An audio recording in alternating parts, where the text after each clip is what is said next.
नमस्कार, आप देख रहे हैं सीएनबीसी आवाज। मैं हूं मनीषा गुप्ता और आज बात करेंगे सोने चांदी पर, जहां पर ओवरनाइट हमने गिरावट आते हुए देखी है। बाजार को लगता है कि यूएस फेड की जो हॉकिश स्टेटमेंट रही हैं उसका मतलब ये है कि जो ज्यादा इंटरेस्ट रेट्स है वो हायर फॉर लॉन्गर वाला जो सिनेरियो है वो यहां पर प्ले आउट कर सकता है। साथ ही साथ डॉलर इंडेक्स में तेजी है, जिसका भी असर हमने क्रॉस कमोडिटीज आता हुआ देखा है। बात करेंगे कच्चे तेल की भी, जहां पर अब ये लगने लगा है कि प्राइसेस में यहां पर और गिरावट देखने को बन सकती है।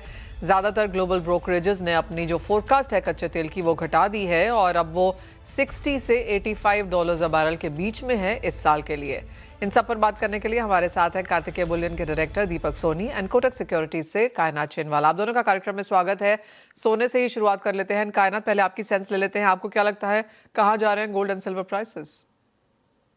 देखिए, जैसे हमने लास्ट टाइम भी डिस्कस किया था कि जब तक ये हॉकिश स्टांस फेड का बना रहेगा, ये इंटरेस्ट रेट का जो आउटलुक है हायर फॉर लॉन्गर, जब तक ये रहेगा तो ये प्राइसेस पे एक नेगेटिव इम्पैक्ट करेगा। हमें जब लास्ट वीक जब आया था कि ये यूएस ईरान का conflict is about to end, एक अग्रीमेंट साइन हो सकता है, तब भी हमने एक तेजी देखी थी। बट जैसे ही हमने देखा कि फेड का स्टांस जो है it was hawkish then expected and overall अभी भी क्योंकि इंटरेस्ट रेट हाइक की एक जो एक्सपेक्टेशन बनी हुई है उसके कारण एक गोल्ड सिल्वर पे एंड सारे मेटल्स पे प्रेशर बना हुआ है।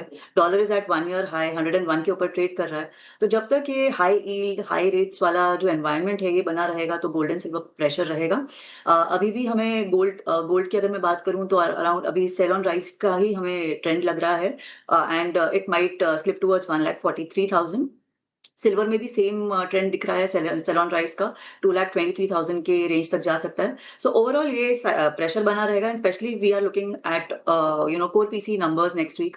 अगर वो भी हायर साइड पे आते हैं तो ये सेलिंग प्रेशर कंटिन्यू रहेगा एंड अनलेस एंड अनटिल कोई एक मीनिंगफुल स्टांस चेंज नहीं होता है, जब तक कोई डेटा ऐसा है जो इंडिकेट करता है कि फेड को एक स्टांस थोड़ा सा अपना शिफ्ट करना चाहिए, तब तक गोल्ड एंड सिल्वर में एक वीकनेस बनी रहेगी और सेलॉन राइस का ही ट्रेंड रहेगा।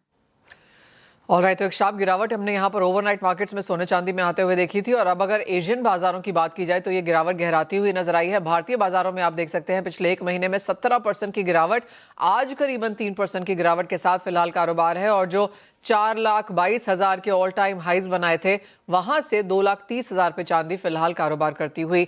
दीपक जी, आपको इस चर्चा में शामिल करना चाहेंगे। पहले सोने से शुरुआत कर लेते हैं और अच्छी खासी मुनाफा वसूली है, जियोपॉलिटिकल टेंशंस नहीं हैं, रेट्स हाई रह सकते हैं, डॉलर में तेजी है, तो सारे के सारे फैक्टर्स जिनसे हम काम कर रहे हैं वो सोने को थोड़ा सा बेरिश बनाते हैं।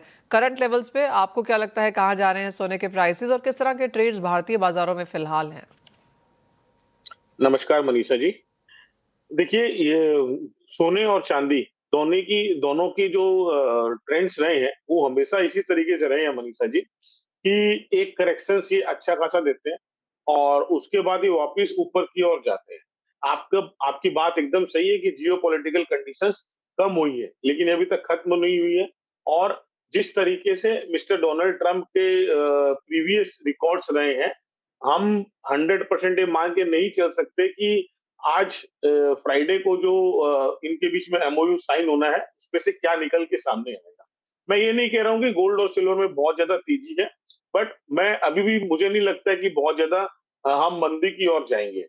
अभी भी देखिए, जो फेड के जो स्टैंड रहे हैं उस स्टैंड से ये क्लियर हो रहा है कि वो रेट्स को ऊपर ही रखने के में ज्यादा इच्छुक है, जो सोने पे एक दबाव बनाएगा। अगर जियोपॉलिटिकल कंडीशंस खत्म होती है तो इन्फ्लेशन बढ़ने के जो आसार है वो थोड़े कम होंगे, तो कुछ मिले जुले असर जो है वो जरूर सोने पे दबाव बना रहे हैं।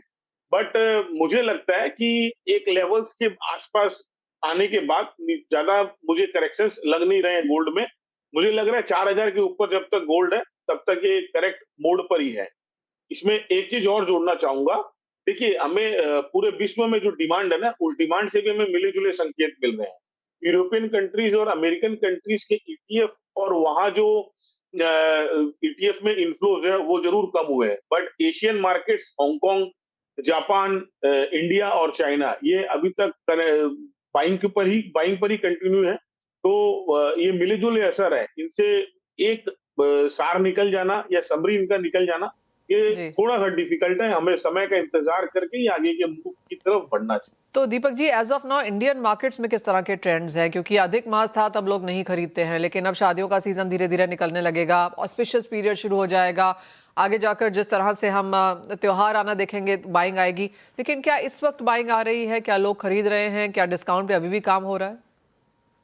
देखिए मनीषा जी, अभी भी जो है इंडियन मार्केट डिस्काउंट पे ही चल रहे हैं, बैंक रेट से भी डिस्काउंट पे चल रहे हैं। और अगर अपने डिस्काउंट है बात फिलहाल? करते हैं कि डिमांड कैसी है, तो अपने जो इंपोर्ट डेटा है वो क्लियरली इंडिकेट कर रहे हैं कि डिमांड कैसी है। जनरली इस टाइम के ऊपर 80 से 100 टन का इंपोर्ट इंडिया करता है, जो इस साल घट के मात्र 25 से 30 टन रह गया है। मैंने पहले भी कहा था कि डिमांड जो है वो 25 से 30% के ऊपर रिटेल मार्केट में आके रह गई है। बहुत ज़रूरी ही जो कस्टमर्स हैं वो निकल के सामने आ रहे थे। इसके रीज़न्स थे कि काफ़ी हाई प्राइसेज़ भी थे और अधिक मास का महीना भी चल रहा था, जिसके कारण इस महीने में जो है खरीदार थोड़ा पीछे रहते हैं। लेकिन अब जो शादियों का सीज़न आ रहा है, इसमें थोड़ी-थोड़ी ग्राहकी निकल के सामने आई है। अभी ये पिछले 10 दिन से जो है बॉम्बे मार्केट में और कलकत्ता के बी2बी मार्केट में थोड़ी हलचल हमें देखने के लिए मिली। ओके दीपक जी, आपने कहा 25 से 30% ही रिटेल की मार्केट रह गई है, यानी कि 70% तक की गिरावट यहाँ पर खरीदारी में देखने को मिली है, जो नॉर्मली इस समय में होती है। दीपक जी, किस तरह के डिस्काउंट्स हैं फिलहाल बाजार में, और जो सोने की हाल है, क्या वही चांदी की भी हालत है? देखिए, गोल्ड और सिल्वर दोनों ही एक साथ ही चल रहे हैं। अराउंड 400 टू 500 रुपीज के आसपास डिस्काउंट पे गोल्ड जो है मार्केट में अवेलेबल है। ये कंडीशन तब है मनीषा जी, जब जो मेक इन इंडिया और के तहत, या जो समझ लीजिए आप जो इंपोर्टर्स हैं, अदर नॉमिनेटेड एजेंसीज हैं, उनके लाइसेंस मार्च के बाद अभी तक रिन्यू नहीं किए गए हैं। सिर्फ एमएमटीसी है और सेपा आईबेक के थ्रू गोल्ड इंपोर्ट हो रहा है। उस समय भी अगर इस तरह के डिस्काउंट्स चल रहे हैं, तो ये क्लियरली इंडिकेट करते हैं कि मार्केट बहुत मंदी की तरफ है। हमारी इंडस्ट्री के ऊपर बहुत बुरा असर पड़ा है इस तेजी का। मैं ये कह सकता हूं कि एक जो कहावत है कि सिर का वजन जो है वो पैर पे भारी पड़ता है, तो ये जो गोल्ड के रेट्स हुए हैं, ये हमारे लिए भारी पड़ रहे हैं, जिसके कारण ग्राहकी पूरी तरह इम्पैक्ट हो रही है। और तो क्लियरली अच्छा समय नहीं है। सिल्वर में भी, हाँ, सिल्वर में भी वही सब। मनीषा जी, सिल्वर में भी ये सेम कंडीशंस है। गिफ्टिंग जो है वो लगभग बंद हो चुकी है। इन्वेस्टमेंट के तौर पे सिल्वर अभी भी अट्रैक्टिव है, बट गिफ्टिंग और शादी के सीजनों में जो हम गिफ्ट्स करते थे, उसमें उसके ऊपर रोक लगी है। ऑलराइट दीपक जी, बहुत शुक्रिया साथ जुड़ने के लिए। तो क्लियरली जहां तक हालात हैं, भारतीय बाजारों की खरीदारी काफी कमजोर है। अप्रैल में अक्षय तृतीया के बाद मई और अब जून में भी यहां पर बाइंग पिकअप होती हुई नजर नहीं आई है। चलिए, तो बात हुई सोने चांदी की, लेकिन आपके सामने अब क्रूड लेकर आएंगे, जहां पर गिरावट जारी है। 10% की गिरावट कायनात इस हफ्ते में ऑलरेडी आ चुकी है। करंट लेवल्स पे क्या करने की राय है?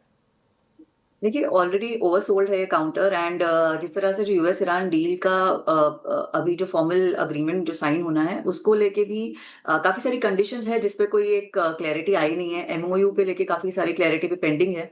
सो आई थिंक ये थोड़ा सा उतार चढ़ाव चलता रहेगा, क्रूड के प्राइसेस में वॉल्टिलिटी चलती रहेगी। बट आई फील कि ये थोड़ा सेल ऑन राइज ही करना चाहिए, बिकॉज ऑलरेडी ओवरसोल्ड है। सो 200-250 यहाँ से ऊपर अराउंड 7,400-7,450 के आसपास अब सेल कर सकते हैं towards the level of 6,600, because पूरा मार्केट सेंटिमेंट पे चल रहा है। जैसे हमने देखा कि एक अग्रीमेंट साइन होने की एक्सपेक्टेशन है। वी हैव सीन 20% के ऊपर का फॉल, एंड अगर मैं हाई से बात करूं, ऑलमोस्ट 40% के ऊपर की हमने गिरावट देखी है ऑयल प्राइसेस में। बट आई बिलीव कि अभी आने वाले समय में थोड़ी सी गिरावट मेजर्ड हो सकती है, क्योंकि मार्केट्स जो भी अपडेट्स आएंगे वहां से, उसको ट्रैक करेंगे एंड देखेंगे उसका एक्चुअल सप्लाई पे कैसे इम्पैक्ट होता है। बिकॉज जो शिपिंग है वो पूरा 0 से 100 it's not going to go in a week or so. Slowly and steadily वो स्टार्ट होगा। तो कैसे वो सप्लाई स्टार्ट होता है, कैसे हार्मोन्स की जो डिस्ट्रप्शन है वो अनवाइंड होते हैं, उसके हिसाब से थोड़ा सा मुझे लगता है कि आगे ऑयल मार्केट्स की मूवमेंट रहेगी। तो थोड़ा यहाँ से एक मेजर्ड डाउनसाइड हमें देखने को मिल सकता है, क्योंकि ऑलरेडी थोड़ा ओवरसोल्ड लग रहा है। But yes, given the fundamentals and technicals, अभी ये सेल साइड पे ही है oil prices. Point taken. Oversold है। हल्का सा पिकअप हमने आज यहाँ पर मार्केट्स में आता हुआ देखा है, लेकिन हर अपटिक पर फिलहाल बिकवाली की ही राय यहाँ पर कायनात से आती हुई। कायनात, बहुत शुक्रिया साथ जुड़ने के लिए, प्रेशस मेटल्स एंड कच्चे तेल पर अपनी राय भी देने के लिए। इसी के लिए एक ब्रेक के लिए रुकेंगे, लौटेंगे और लेकर आएंगे बॉन्ड स्ट्रीट।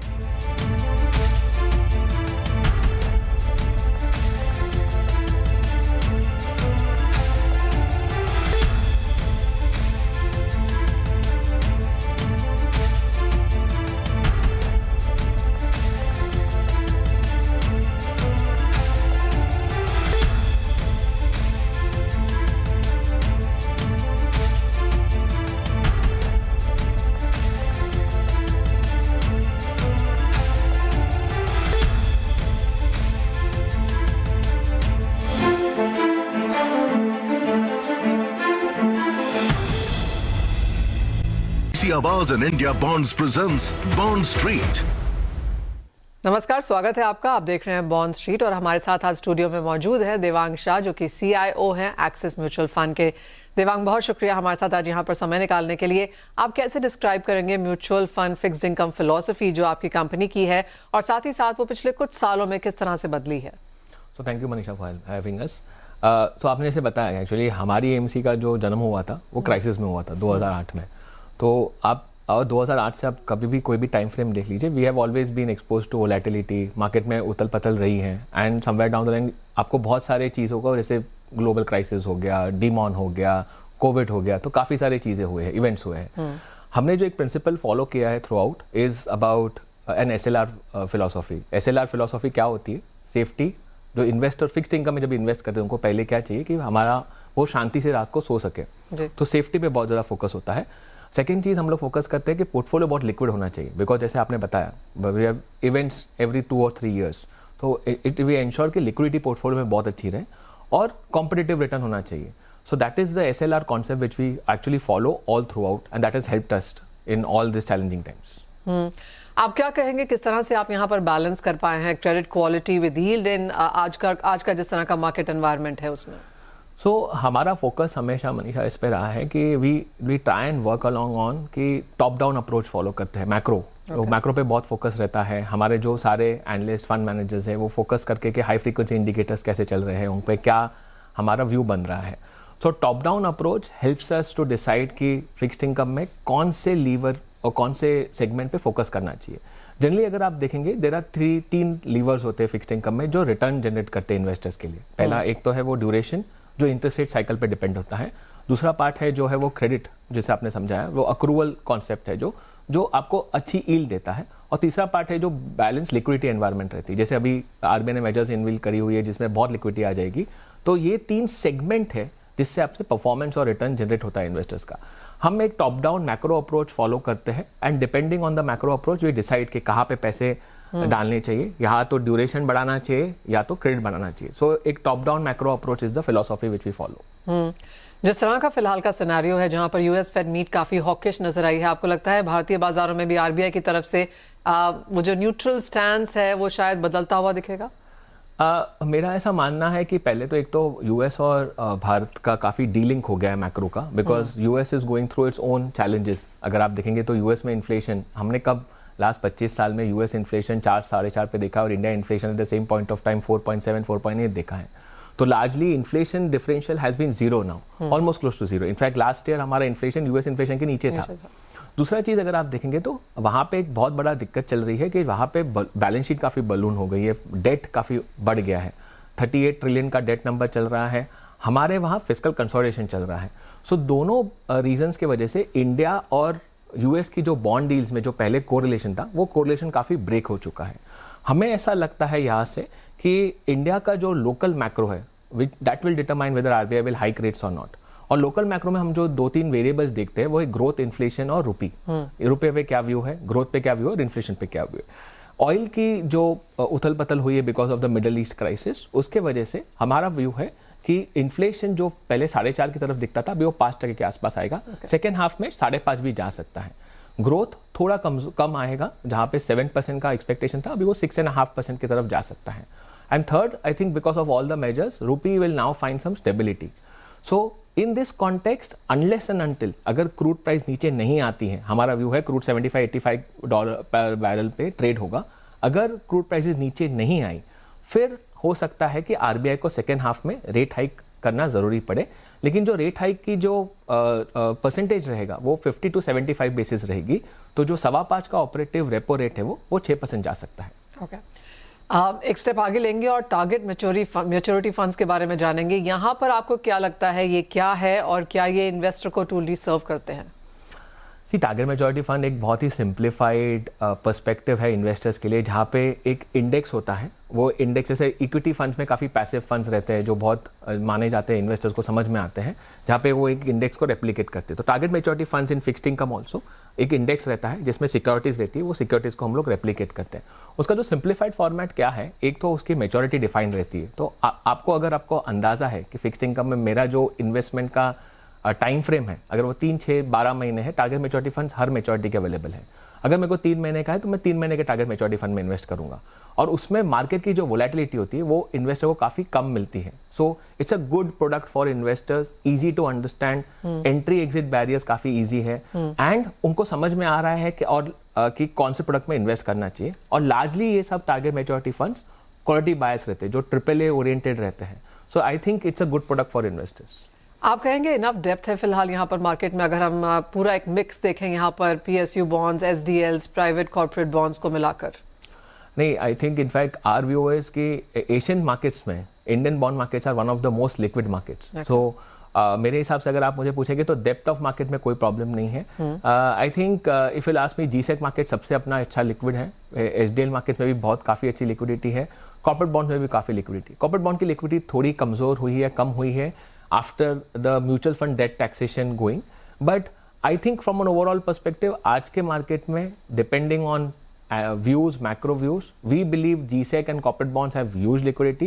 SDL, because हमारा व्यू है कि इस साल SDL में सप्लाई थोड़ा ज़्यादा आएगा, तो what we are telling clients is कि SDL में आप थोड़ा अंडरवेट रह सकते हैं, लेकिन गवर्नमेंट बॉन्ड्स और कॉर्पोरेट बॉन्ड्स में and the measures which RBI has announced, I think they are very, very positive for both the segments.